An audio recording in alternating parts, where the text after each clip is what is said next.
Hi, my game is a platformer game where you play as a dwarf and you jump around to collect coins and get to the end of the level.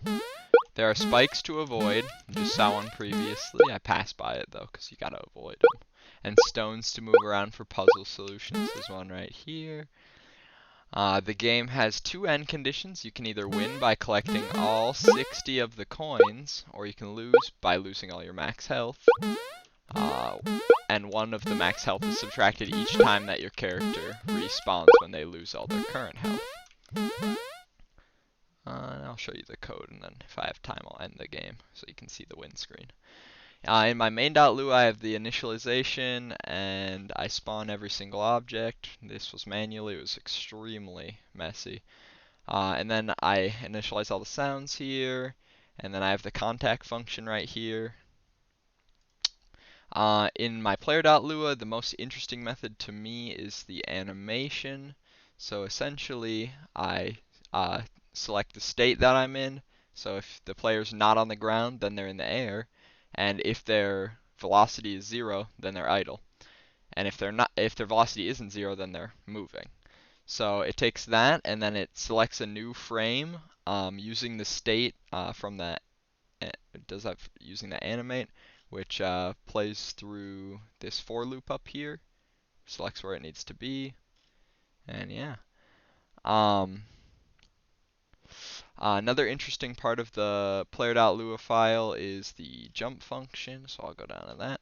So it checks if you have W, or if you press W or up, and then if you're grounded, then you can jump, so it lets you jump, and it plays a sound, and then if you have the double jump still, it'll let you jump again, and then it'll take away your double jump.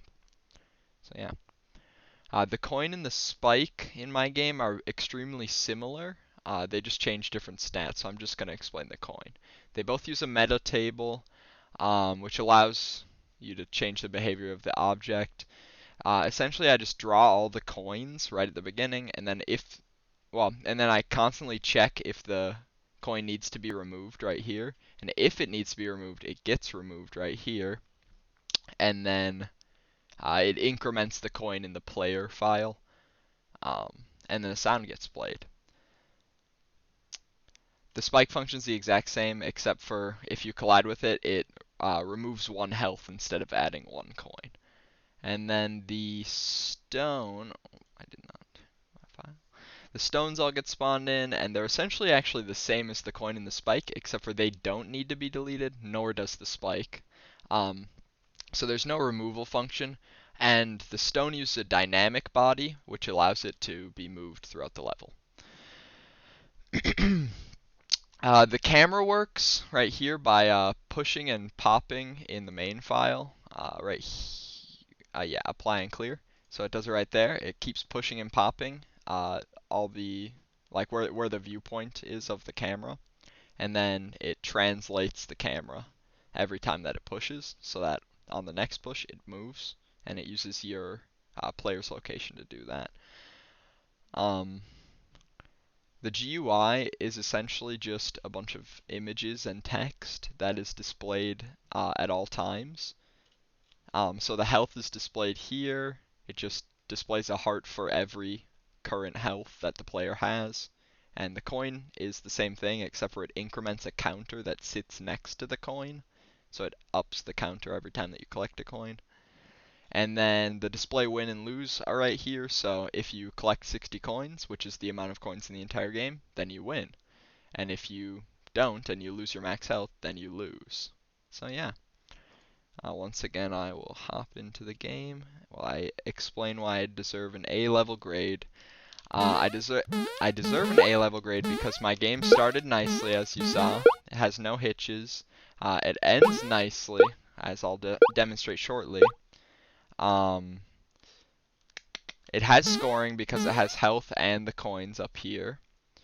And then the advanced features that my game uses are audio, as you can hear. It has simple tiled implementation, and it uses advanced fonts, as you can see in the corner.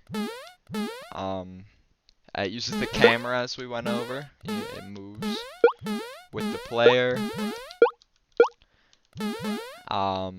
And it also uses the physics, as you can see. So yeah, I'll play through the rest of this level, and then, so I can show off the end screen and the win screen and the loss screen.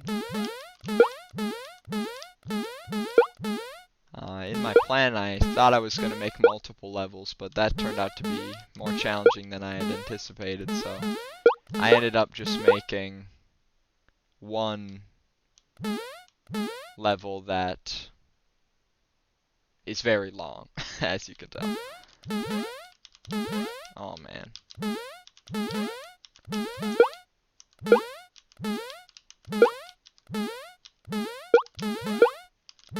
Yeah, there's a few puzzles within the game that use the stones. I thought that would be a fun addition that I feel like a lot of platformers don't have, so that's why I added it in. Then had to get the coins, because that's obviously a staple and it allows for scoring. Oh, and the stone rotates, which I thought was a very nice detail to add. So for sometimes it gets a little wonky, especially when it's on its side. It messes with the collision for some reason. But yeah, see, as you can see here, collect all the coins, you get a you win screen, and then I will demonstrate the game over screen if you lose all your max health. Had to get the Roblox sound in there. It's just very iconic. So yeah, that's my game. Thank you.